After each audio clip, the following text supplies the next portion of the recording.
નમસ્કાર, આપ જોઈ રહ્યા છો જનસાક્ષી ન્યૂઝ। નજર કરી આજના મુખ્ય સમાચારો પર।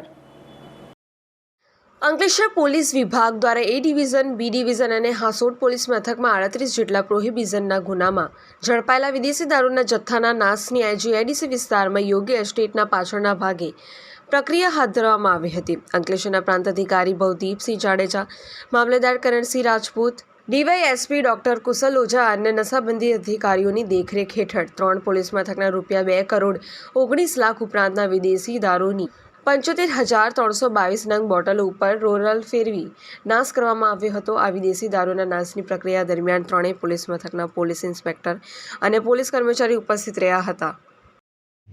આજરોજ અંકલેશ્વર ડિવિઝનના A division police station, B division police station તથા હાસોટ પોલીસ સ્ટેશનના પ્રોહિબિશનના ટોટલ 38 ગુનાઓનો મળીને બોટલ લગભગ 75,322 જેટલી પ્રોહિબિશનની બોટલ તથા કિંમત જેની થાય છે ₹2,19,11,421ના મુદ્દામાલના નાશનો કાર્યક્રમ હાથ ધરવામાં આવ્યો। અંકલેશ્વર એસડીએમ સાહેબ તથા નશાબંધી અધિકારી સાહેબ તથા પોલીસની હાજરીમાં આ મુદ્દામાલ નાશ કરવાની કાર્યવાહી હાથ ધરવામાં આવી।